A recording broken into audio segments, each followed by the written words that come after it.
I'm Sarai. And I'm Haley. And this is Seamwork Radio. Hi, everyone. Welcome back to Seamwork Radio. So today we're going to be talking about what to do when your inner critic stops you from creating.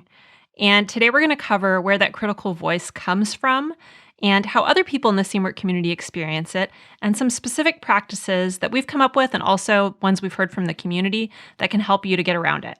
We'll start with our icebreaker today, Haley. Our icebreaker today is, what's the most overrated sewing tool and the most underrated sewing tool? So one of each. I think for overrated, I'm going to say something controversial, but I'm not a huge user of seam gauges or sewing gauges, some people call them. I love my clear ruler and I just use it for everything. I feel like I can be so much more accurate with it. And that leads me into underrated. And I think a gridded clear ruler is super underrated. I can't live without it. I feel like it helps me to be super precise. I like the ones that have little holes in them too, so you can use it like a compass and stuff. I'm just a huge fan. My daughter is really obsessed with it, and she's broken 2 in the last 6 months or so, which is rude.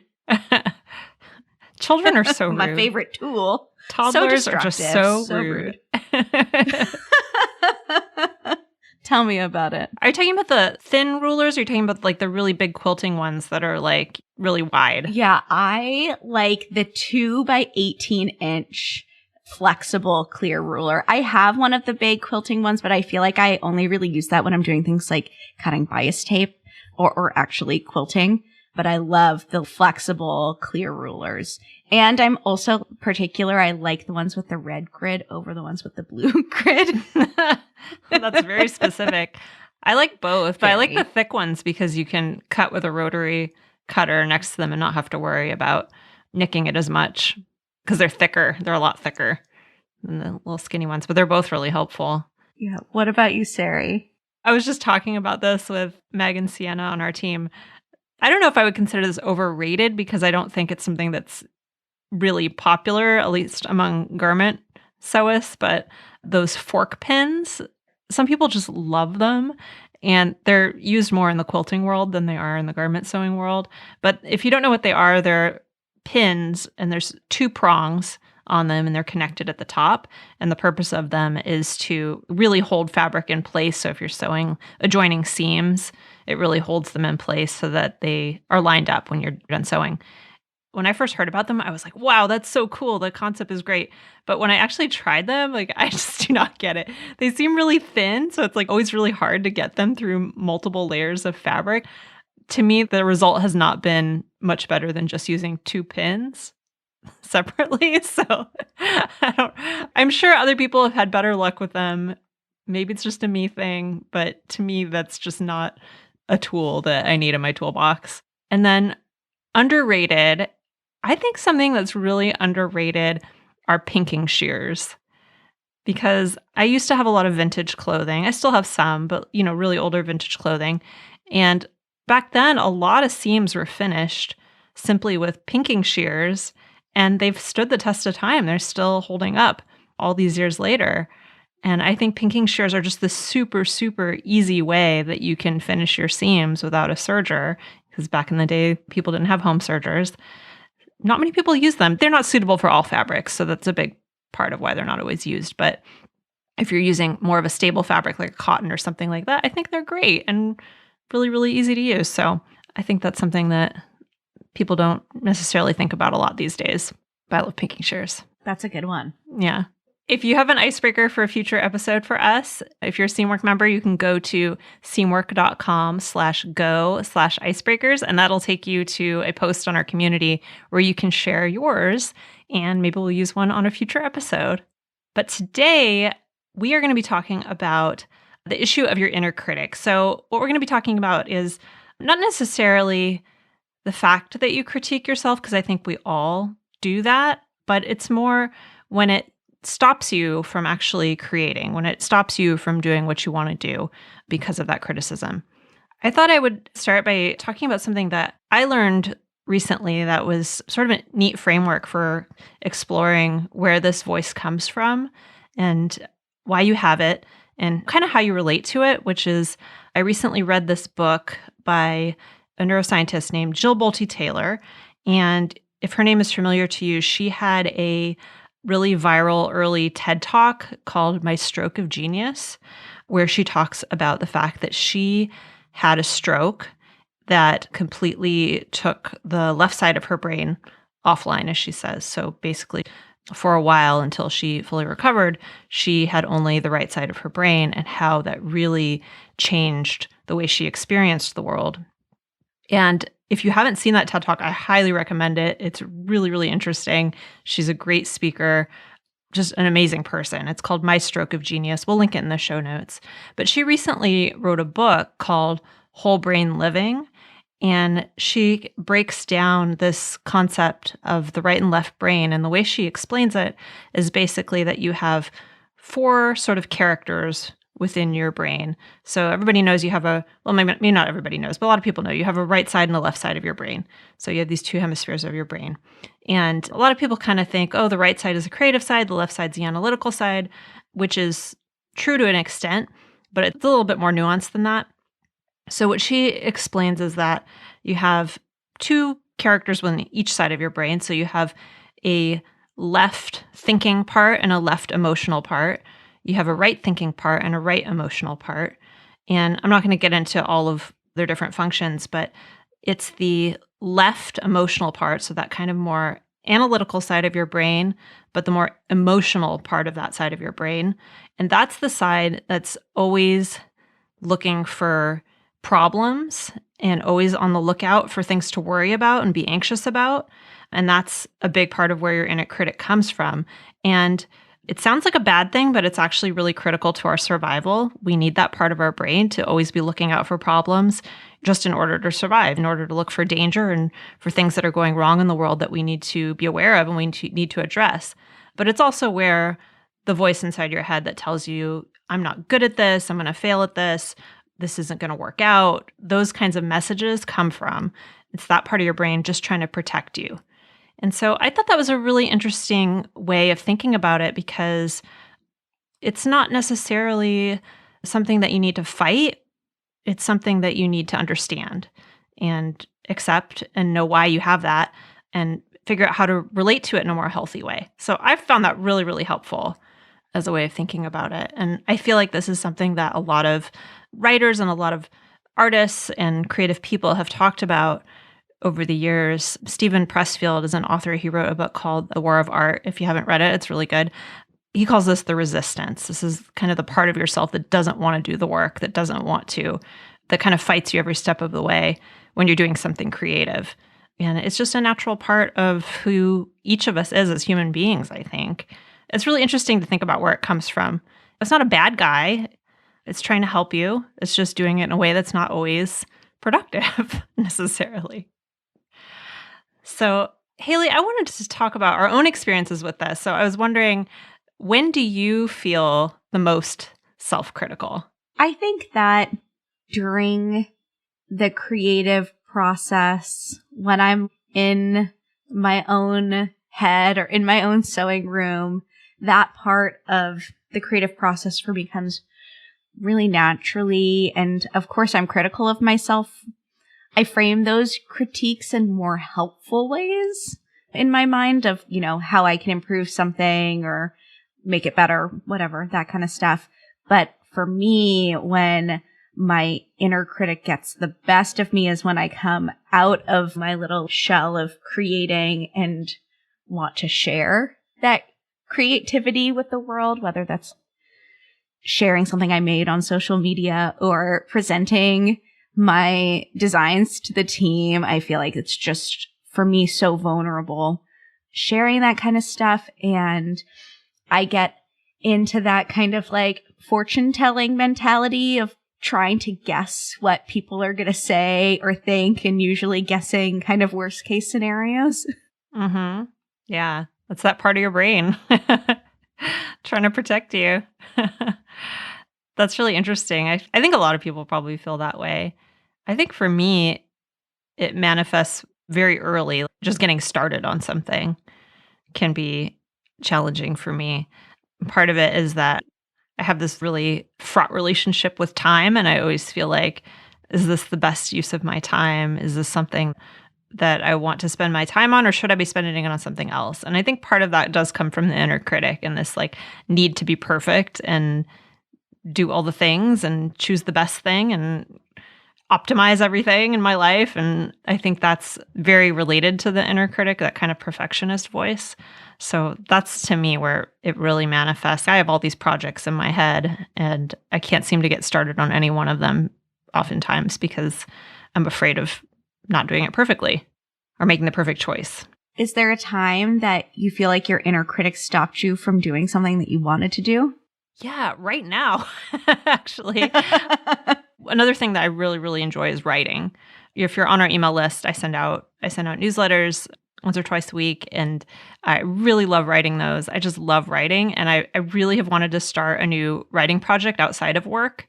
I've been really interested in doing that for a long time, and I used to have a daily writing practice, and that's kind of fallen by the wayside ever since I moved and the pandemic and all this other stuff. I really want to do it, but there's something that's holding me back, and it's definitely that feeling of resistance. I just can't seem to like take the first step. But maybe just talking about it will help me to do that now that I've said it out loud. I'm going to ping you in the week and be like, you writing yet, Sarai? It's kind of related to what you said, Haley. It's kind of a combination of the two things. It's a combination of sharing my writing, because I do write. I do a lot of journaling and I do a lot of personal writing. But it's that combination of sharing it and then also just wanting to make sure that it's perfect and my concept is perfect and I've done all the planning and all of that stuff before I even get started doing it. And that's that perfectionist in me, I think. What about you? Is there something that your inner critic has stopped you from doing creatively? I also have something right now that it's stopping me from doing. I've been wanting to get back into drawing outside of what I draw, designs and things like that, just for my own personal practice, and getting back into doing watercolors. I used to paint, and I bought not a bunch of stuff. I bought just some new watercolors and some watercolor paper and dug my brushes out of my garage. And I literally, like right behind me as we're recording, I have a pile of it all set up and ready for an opportunity. And I've had plenty of opportunities over the last month that these have been sitting there. But every time I'm just like, it's maybe another day. I don't have enough time to do what I want to do right now. And what would I even paint anyway? And, these very kind of limiting beliefs. Mm-hmm. That's so funny because I did the same thing. I like drawing too. And I took out all of my supplies from the garage. They're like right here. My paintbrushes, I organized them last weekend and everything.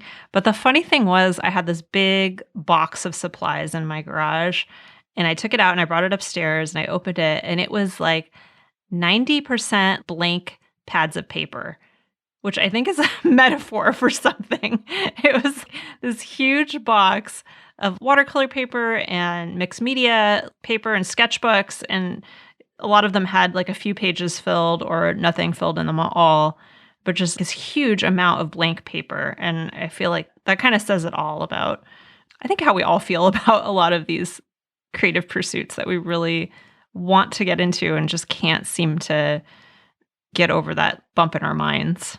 Totally. I think it's really hard, especially like we're talking about these kind of new projects and getting over that hump of getting started. For me, it all starts with these like very limiting beliefs.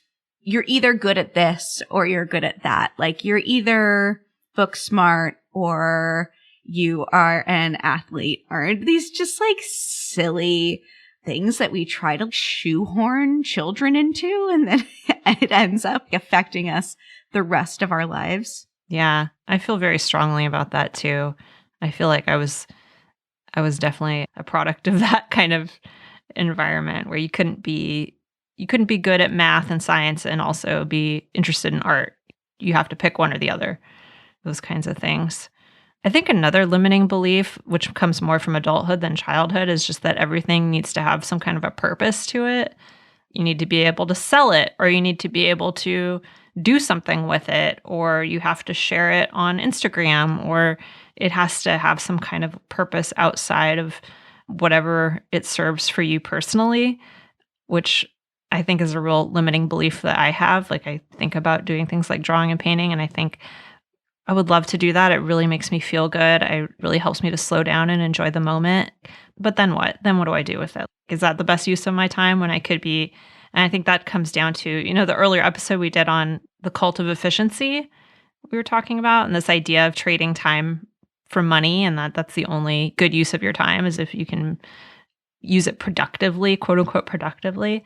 So that's another thing that I feel like is a really big limiting belief for me. Not necessarily making money from it, but just having some kind of like a reason, a purpose beyond what it does for me, Yeah, like even with these someday paintings in my mind, I'm like, well, it'd be really cool if I could frame some of them and put them in Charlie's room or do this or this or that. And why can't I just paint something because it's fun and it can just hang out in a notebook and make me happy 5 years from now when I flip through it? It's hard because I think sharing your work is also very motivating and a big part of why people create too. So I don't know. Like everything, I guess it's a balance. We have a whole bunch of tips. And now after dwelling on all of my insecurities and limiting beliefs, I feel like I personally need to hear them. I've dealt with this many times, and even though we're both struggling with it in various ways, which I think people probably have felt that way, and we will continue to feel that way throughout our lives, I've also overcome it many times. And, I've started a lot of things and developed a lot of practices and hobbies. So there's no perfect way to do this, but I think there are some things that we both probably have learned that maybe can help you. And we also surveyed our community and got a few tips from other people on what they do to overcome their inner critic. So the first part of it, I think, and this is probably true for dealing with a lot of emotional issues generally, was just acknowledging the feeling, really noticing, first of all, that you're even feeling that way, I think is always a really important first step. And if you even get to that point, I feel like you should congratulate yourself. Like if you notice, oh, I'm doing that thing again, I think that's such a big accomplishment because most of the time we don't even notice it. We don't even question it. So to me, that's the first step. And then after that, it's just asking yourself, okay, why do I think that? Where's that coming from? And is it true? Those are kind of the practices of starting to learn to reason with yourself and kind of talk back a little bit to that voice, because like we were saying earlier, it's not necessarily a bad part of you. It's not a bad voice, but it's something that you need to keep in check with the other parts of your brain. So learning to reason with yourself, learning to reason with that inner critic and kind of have more of a discussion with your inner critic rather than take what they say at face value. And then the next one is going back to what Haley was just talking about limiting beliefs. I think it's really helpful. It's been helpful to me to just recognize the patterns and the limiting beliefs that I have that come up over and over again. Like I was just saying about perfectionism. I think that is something that I have struggled with throughout my life. And some of that is probably something I will always struggle with, but noticing that that's what's happening is so helpful. So it kind of goes back to acknowledging the feeling, but also acknowledging that this is something that comes up regularly for me. And it's something that I can deal with, that I've dealt with before, and then I can deal with again. The next thing that has been really, really helpful to me, and this is something that I tend to preach a lot, is self-compassion. And I think that having compassion for yourself and care for yourself, not just kind of like this, oh, it's good to love yourself and it's good to, but more having specific practices that you can turn to when you're starting to feel that way that allow you to talk to yourself in a way that is kind and in a way that makes you step back and kind of realize that you're going through something and that happens. That's something that happens to everybody. And that it's a moment to just be nice to yourself and find ways to practice the same compassion for yourself that you would for other people, which is kind of the next thing that I would say is the way that you would speak to yourself should be the way you'd speak to a friend, the way that you would talk to somebody else who is going through the same kind of questions and issues that you're dealing with in that moment.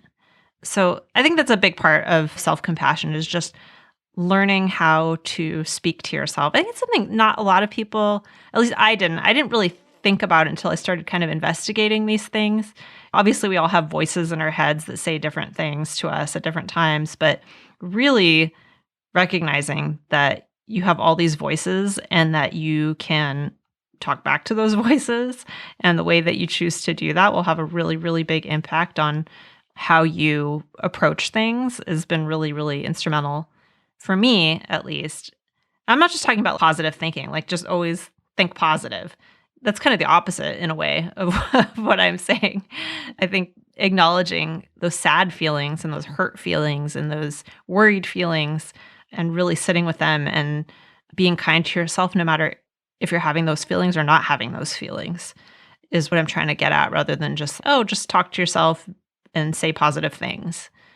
I hope that makes sense to everybody.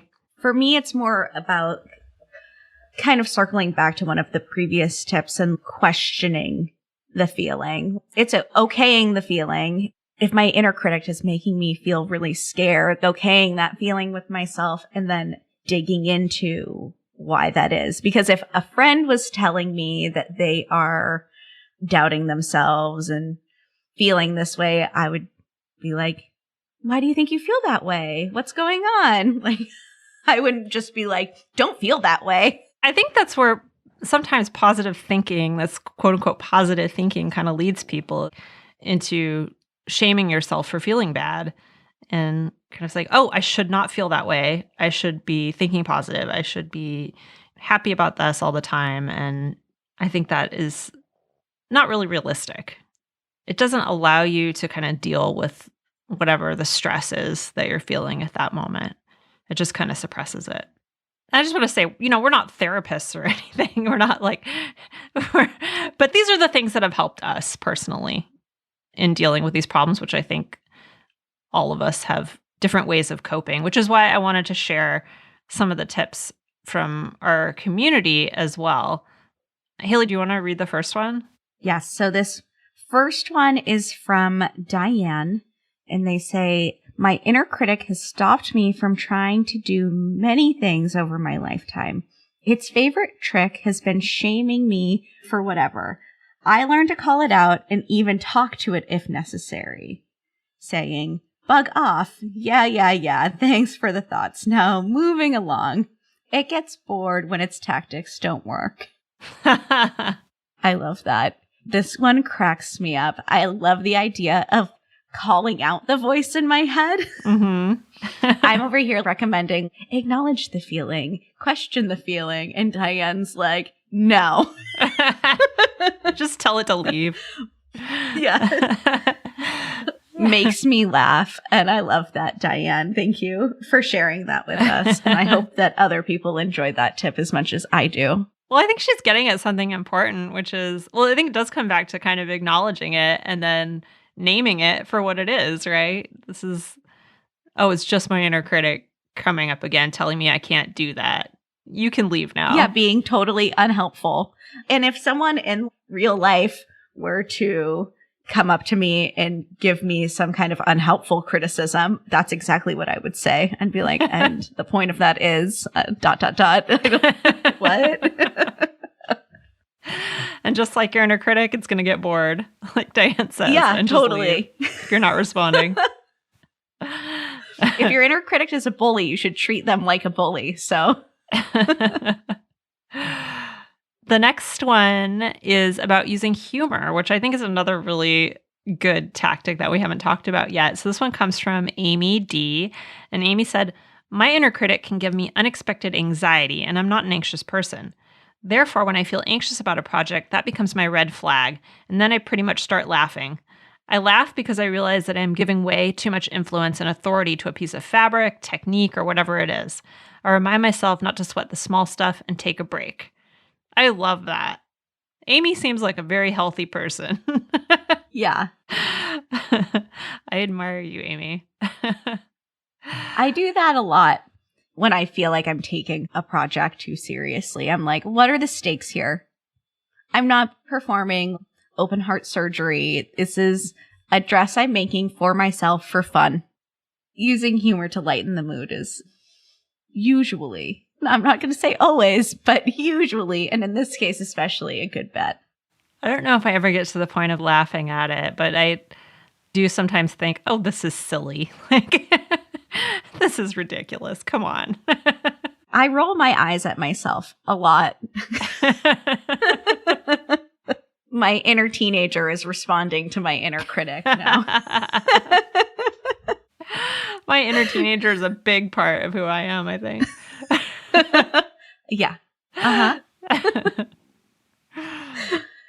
Now I just have to put up with her instead of my mom putting up with her. So the tables have really turned.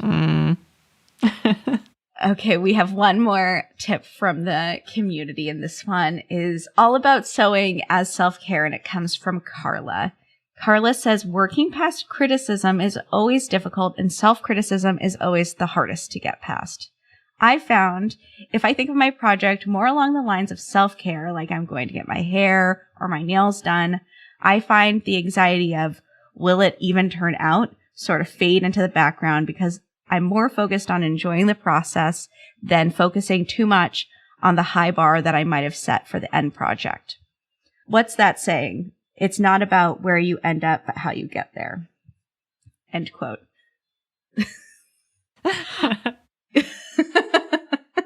I just wanted to delineate where Carla and me started and stopped. This is Haley now. But I love that idea of thinking about it as like going to get your hair or your nails done, which both sound like really lovely things to me right now and probably tells me that I need to do some self-care. Oh my gosh, I haven't cut my hair in 8 months. It all happens in the bathroom. Just little DIY haircuts. Yeah. Yeah. I really like this one. I think kind of goes back to some of the things we were talking about earlier, Haley, about maybe drawing or painting or things like that, just being a way to enjoy your time and not having to have some kind of other motive around it. Just thinking about it as a way to take care of yourself. Yeah, I'm going to take Carla's advice and do a little painting after Charlie goes to bed tonight. That's a great idea. I will admit, I'm not the greatest at self-care in this way. I think there are certain things that I make time for, reading books and things like that, but I'm not great about just doing something just because it's fulfilling without having some kind of product come out of it. And I think I've struggled with that since I was a child. So it's really interesting that so many conversations now about self-care that weren't happening 10 or 15 years ago that have shifted my thinking about this and really made me question myself in some really positive ways. And the waters just get even more murky. I mean, there always are, but for people like you and I who have not a very clear line between our work and our hobbies sometimes, both of us sew as part of our job. Both of us write as part of our job. Even drawing trickles in there as well. So it can be really hard to figure out the difference sometimes for my brain. I struggle with whether there needs to be a hard line sometimes, but it does create a murkiness, like you're saying. Well, these were some really awesome tips. Haley, do you want to recap all the tips we went through, our tips, and then the tips we got from the community? Yeah, you bet. I'd love to. So today we were talking all about that inner critic, and we gave some tips on how to combat it when it's getting the best of you. So tip number 1 is to acknowledge the feeling. And then tip number 2 is to ask yourself, why do I think that? And engage in a conversation with yourself so that you can really get to the root of it. Number 3 is recognizing the patterns of your limiting beliefs. This can be really helpful because you can reflect back on how you've overcome them in the past and how that might help you today in the challenge that you're having in this moment. We also recommend exercising self-compassion, and we're not just saying be nice to yourself and practice toxic positivity. We're just saying to treat yourself the way that you would treat a friend. And then we also have some really great tips from our community. Diane recommended to call out your inner critic and tell it to bug off, which I love. Great idea.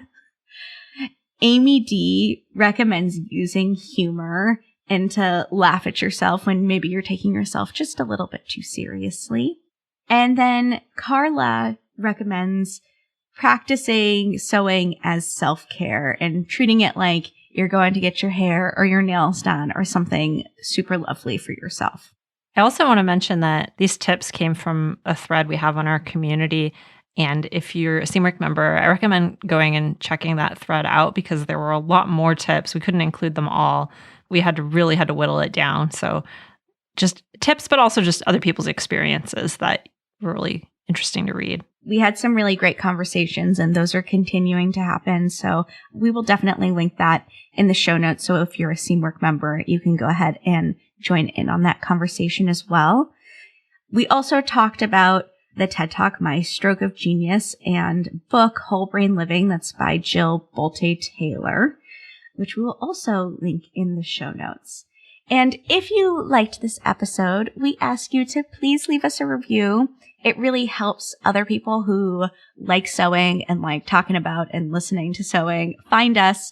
And it helps us to know that you dig what we're doing and makes us feel good. So maybe do that if you have a little bit of time. Or just like it. Give us some stars. Write us a little review. We love to read them. And sometimes we even read them here on the podcast. All right. Thanks so much. This is a great conversation. It made me want to go out and draw and paint and write and do all the things. I know. I'll have to post some pictures of my painting projects on the community. Yeah. Hold myself accountable. Yeah. You and I will start a little accountability group. All right. Well, with that, I'm Sarai. I'm Haley. And this is Seamwork Radio. Seamwork Radio is brought to you by the team at Seamwork. Seamwork's an online community that supports you in creating a wardrobe that feels right for you. When you join us at Seamwork, you become part of our private community of makers, and you also get access to monthly sew-along classes, a library of over 200 sewing patterns, and tons of great resources to help guide you through the sewing adventure that you choose. Podcast listeners can get half off a Seamwork Unlimited membership, which means you can download as many of those 200 plus patterns as you want at any time, and our community will be there to guide and support you. If you'd like to join us for half off, just visit seamwork.com/go/podcast50. You can also find us on Instagram at Seamwork or visit our YouTube channel, which is called Seamwork Video. We love hearing from you, so let us know if there's a topic or a personal story that you'd like us to cover. Thanks for listening to Seamwork Radio.